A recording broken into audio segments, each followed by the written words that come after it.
components are using graphene as a sizing agent or a coating to enhance the properties of carbon fiber. One thing that many people don't realize is there's a huge problem in the fiber industry with consistency of quality performance. Very sophisticated long-term producers are still very Okay, yeah, that was going to be my question.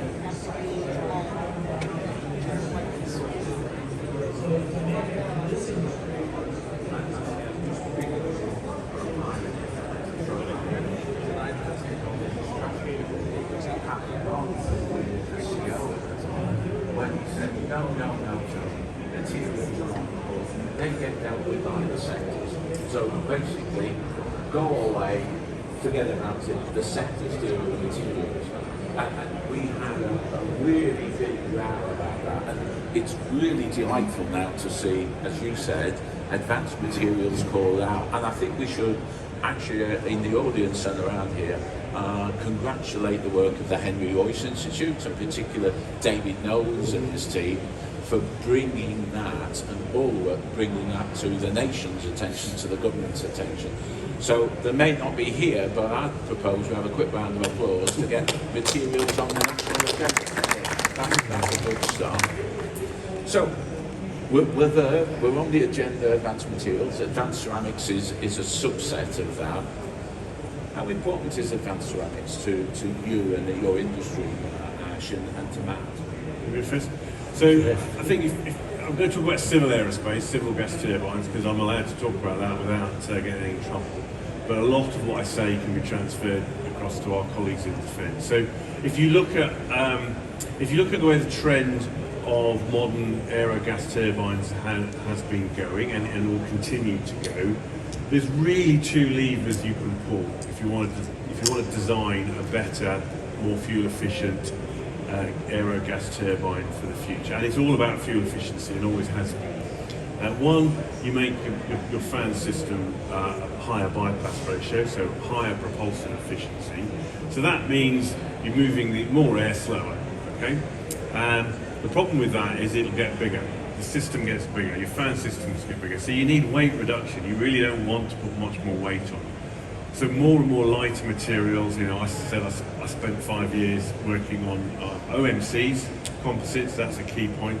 But technologies like Oxox, again, are really important. At the moment, they struggle to pay their way on civil. They're perhaps making their way onto defence products quicker, which kind of makes sense. But that is a very important technology. And then in the core of the engine, that's the opposite way. You want more thermal efficiency. So you want higher pressure ratio, smaller, hotter cores. The problem with that is time on wing. If the business we're in, Rolls-Royce, in civil aerospace, you either make money big time if you manage to keep your engine on wing for the prescribed amount of time, or you can lose money big time if it comes off. And we've had recent experience of that. So material technologies like ceramics and CMCs and coatings are key to getting the core hotter, getting that thermal efficiency and getting the fuel efficiency, but maintaining time on wing. So on both trends, I think ceramics have got a key part to play. Yeah, so we primarily, I'm going to leave coatings, ceramic coatings to one side, but primarily we have two primary applications for advanced ceramics. One is body armour, hard plate to protect our troops against ballistic impact, and the second is for thermostructural applications. And obviously the thermostructural application really drives us down the route of ceramic matrix composites. So I'd say that there are massive challenges with both of those scientifically, and we're investing quite a bit of money in research on both of those, both monolithic ceramics for ballistic protection, but also CMCs for thermostructural applications. And some common challenges with both of those are how you integrate them into a structure. For different reasons, obviously there's thermal mismatch on CMCs, which requires quite a bit of R&D. and both engineering approaches and material science approaches. But on ballistic plates, integration is more around what we call impedance mismatch. So that's how you attenuate shock waves between the hard face and the backing material. So those are our two main focuses of our research, and again, they're all driven by weight and performance.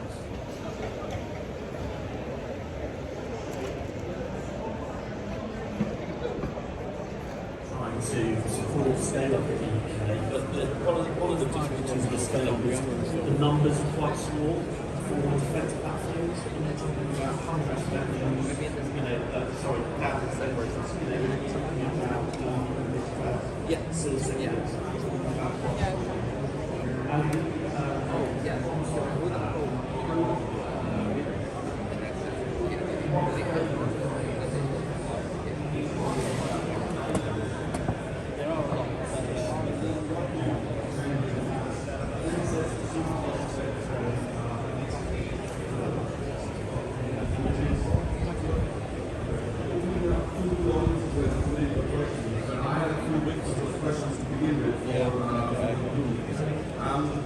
And really, one of the things is that the university groundbreaking innovation that has been noted, observed.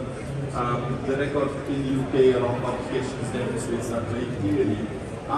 What are the natural mechanisms of achieving that transition, particularly through the value of debt? And if I maybe perhaps start with Nigel on this one, and then Subhashish move to you after that.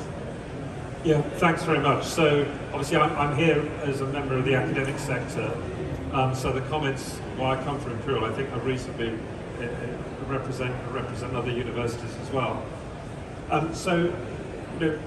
Academia in the UK these days is judged in no small part on the impact of the work. Obviously part of our remit is to train and educate and send into the world super talented young people, and that's a key part of what we do, and that has a big impact. But we're also judged on the impact of the work, so we want to deliver impact. Universities are charged with doing that, and there are various ways to make that happen. Actually, the people going out into the world is probably a really important part of that impact. When it comes then, however, to partnership with industry, I mean, certainly we value those partnerships. I think it's one of the things of today is how those partnerships can evolve and move more quickly. Without those partnerships, it's hard to work on important problems, and it's certainly hard to take your ideas out into practice. So those partnerships can ultimately perhaps end up in some form of commercial framework. There may be a licensing deal, or there may be even a spin-out form in certain areas. But the key is that engagement with end users, and how that engagement can happen, and building those trusted relationships, which take time. I mean, you represent the VP conversation, you reference a number of universities. It takes time for those trusted relationships to happen, because you can't do everything in the framework of a legal agreement. There has to be an element of trust and sharing of understanding. So I think the one thing I cite is those partnership, the evolution of those partnerships is key to that, to achieving that. Great, thank you. And just bringing in the sort of, if you happen to have manufacturing capabilities, Subhashish, from your perspective, how does that look then? Sure, I think that's a very important point in materials innovation and maturity especially. I mean, you can do something in the lab, but then taking it all the way to devices and products requires you to have the manufacturing capability, the infrastructure, and the innovation to do it. So at Ceres, we took this fantastic technology that was born at Imperial, and we have now grown it, and we have a facility where we can make up to, let's say, a few megawatts of this. And that has been critical in that journey, because customers from all around the world can come and see and make sure that not only is the innovation fantastic, not only do we have IP, but we can also manufacture it. So especially in materials, I would say, you have to have a combination of both the innovation and the capability of demonstrating that it can be scaled up in manufacturing to devices. Great. And Kalyan, from your perspective as an end user, from a non-manufacturing angle, what is it exactly that you'd be looking to when it comes to identifying ideas and opportunities that you could take forward from a university? I very much echo what Nigel and Samson said. So just making sure, can people hear? And your microphone. Can somebody fix Kalyan's microphone?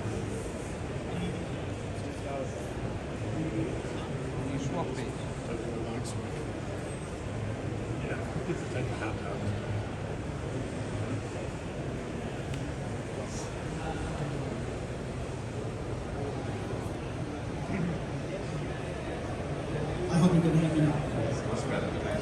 I absolutely agree with what Cells and Nigel has said. I think there are 3 key points. I think one of the things I think we really need to revisit and think about the ways of engagement of academia and industry. I think for me, I think the engagement model has been very linear over the period of time. You know, you do fundamental research, even if you're working with industry, and then you do translation research, and then you hope the industry will go and adopt and go into the market those ideas and concepts. Those are very good. I think we move from one TRL to another, and it takes a long period of time. And of course, the funding models are also very designed around that mechanism. But one of the key things we need to think about is how we can do more, instead of reductive-based research, into more interventionist-based work, where academia really, in certain areas, not in every areas, where you can just test your ideas from the beginning with industry, not only using like the scientific or engineering methods, but also some of the concepts like design thinking. I mean, UK is a pioneer in design thinking concept and works very closely with industry. We have got the design council, for example. How we bring those ideas and concept in terms of testing those ideas and converting them into breakthrough innovation. And I think David mentioned about the 100K programs that Royce, that can be potentially sort of ways of doing it as well. And I think the second is in terms of the funding. I think overall, I think we want to make sure that when the government put funding opportunities, they think about long term.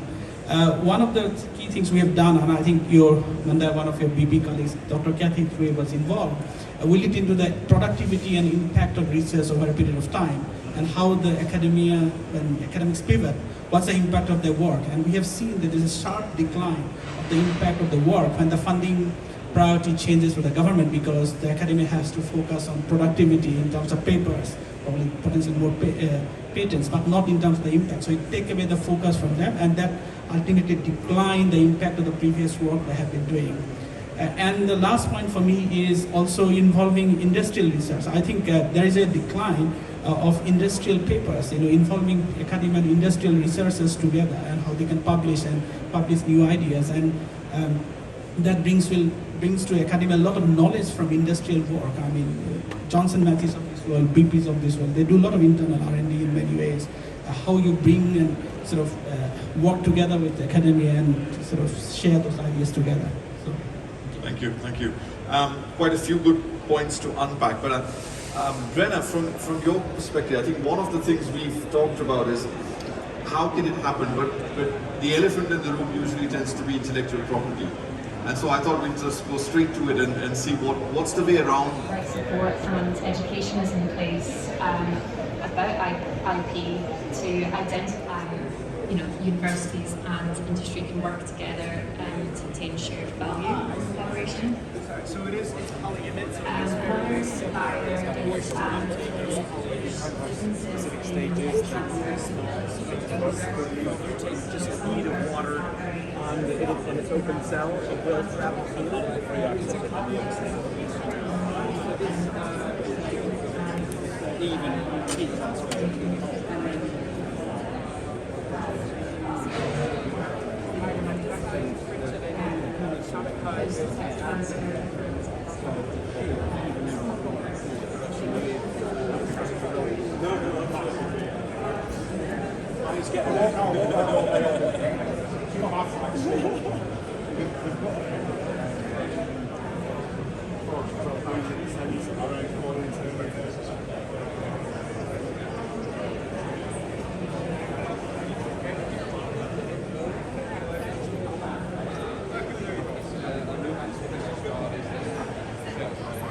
very. Obviously,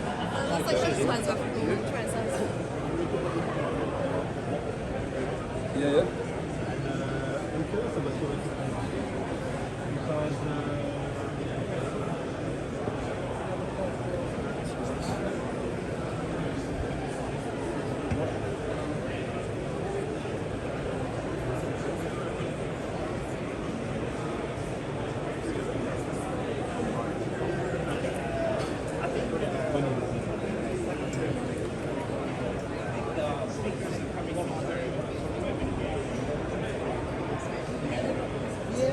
So fake cars, I mean,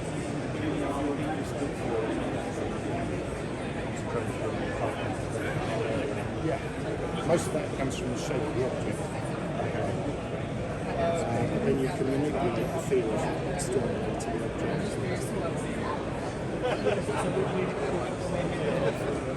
I wanted to put that on there.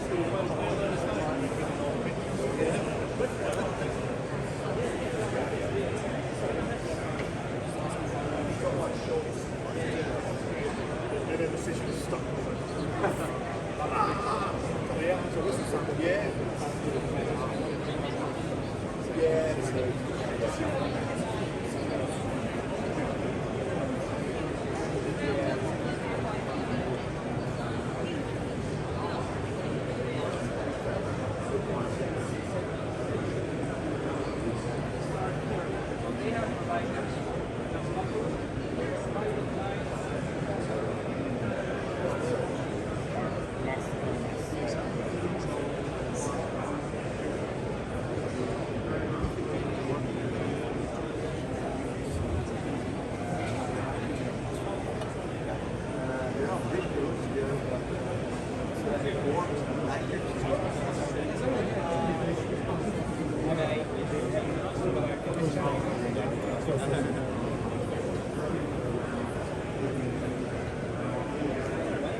Before we start to decent-sized bullet,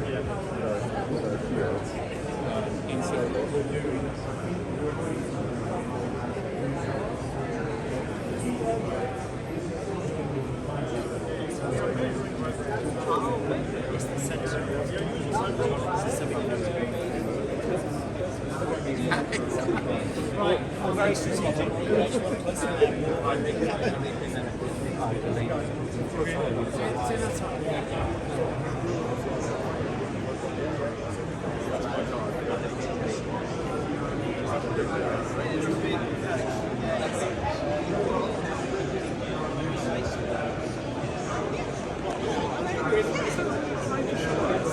That's the word I thought about.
Some simple transformation like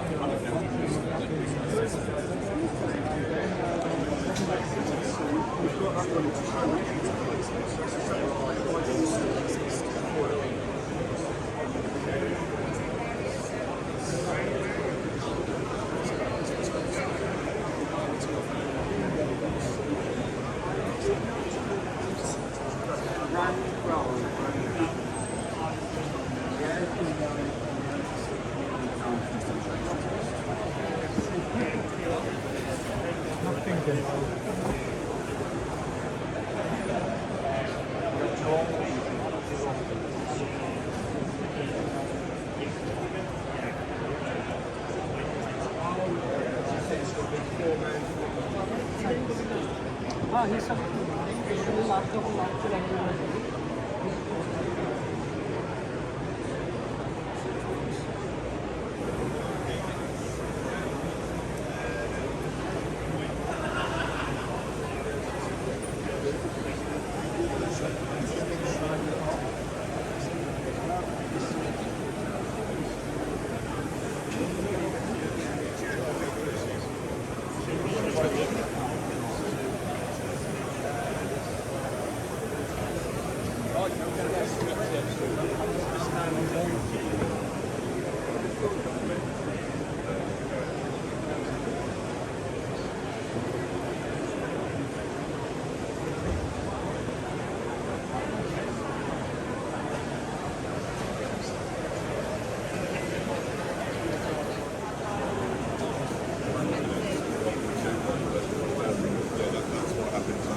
so the two, you take the two, look, you put it through the deck and then it changes to a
The traffic's not applying to us about an hour.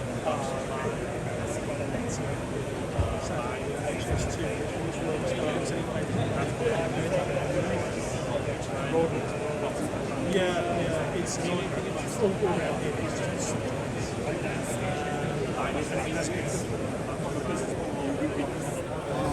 this particle is about 5.7 micrometers.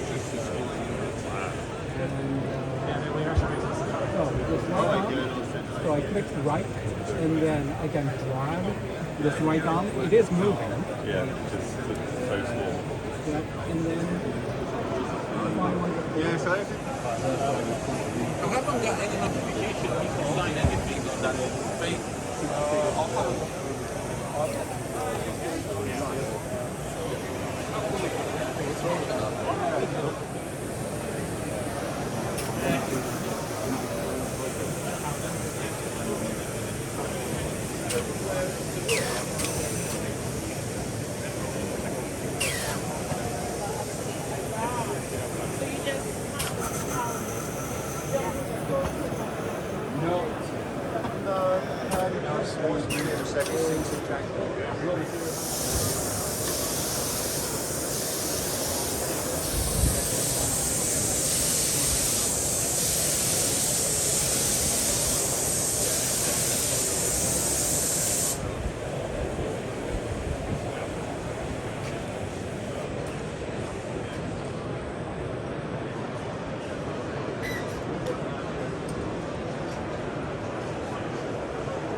materials. He's been at UKA looking about materials in fusion. He's been looking at quantum materials in Oxford. He's been down to Exeter recently looking at metamaterials and the new hub there. So he's really sort of bought into how important is the technology.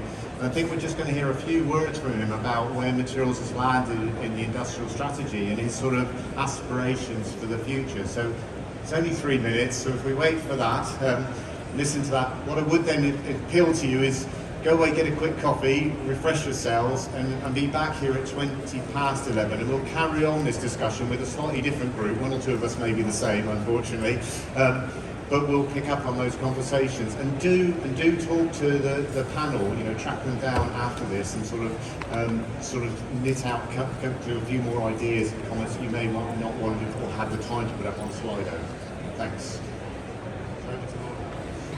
Thanks very much for giving me an opportunity to speak today, and please accept my apologies for not being able to join you in person.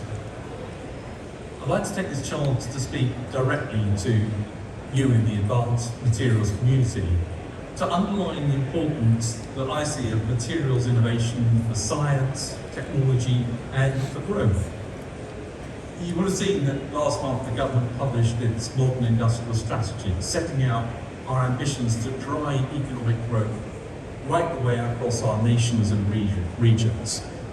And advanced material was identified as a priority frontier industry under the Advanced Manufacturing Sector Plan. This is a clear endorsement of the UK's strengthening sector and its positioning as a global player. It's also worth noting that science and technology permeated every part of the industrial strategy, recognising how crucial that is to the growth we need. Your sector permeates every corner of the economy, from sustainable and resilient composites for aerospace, to novel battery chemistries for energy, low carbon concrete and construction, across into healthcare and other areas. Advanced materials are central, of course, to military operational advantage and for wider national security, from lighter composite shields to more efficient antenna systems. Advanced materials will be important for driving many of the government's missions. Without what you do, we won't be able to deliver the innovations required to achieve net zero, whether that's more efficient photovoltaics or new materials for heat exchange, storage and recovery. And healthcare is not exempt from this, opening up new possibilities in biocompatible material implants, devices, prosthetics to improve patient outcomes, and the NHS overall. I was recently on a visit to University of Exeter, where I announced the public-private investment into the Meta Hub, which will pioneer UK's cutting-edge metamaterials science and prioritise the translation of that into companies and growth. It's just one of the exciting classes of new material opportunities that will be disruptive and key to technological advances of the future, delivering jobs and growth. This government is pioneering a national approach to the advanced materials sector through an initial £50 million commitment to deliver phase 1 of an ambitious national materials innovation programme. This funding will help innovators and SMEs to accelerate the discovery, design and deployment of new advanced materials, whilst doing something else which is important, which is protecting and growing basic curiosity-driven material science, the sorts of things that will create the opportunities of the future. The funding will also enhance coordination of activities across civil and defence manufacturing sectors, with new networks from across industry and academia to drive forward key opportunities. I wish you all a very productive time on the roadshow, making connections and sharing ideas for driving materials innovations across the UK economy for the benefit of citizens and society. So thank you for listening to me and congratulations on what you've done today. I look forward to much more of this going forward. Thanks. We'll break there. We'll come back. We're due back at 20 past. We'll try and get started then. We may be slightly late. But do carry on with that discussion, please, and come back as soon as you can.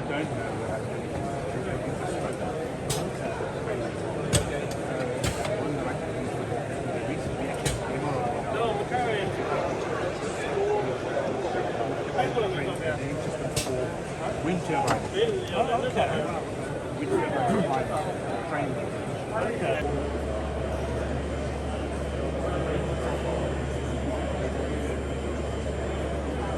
And yeah,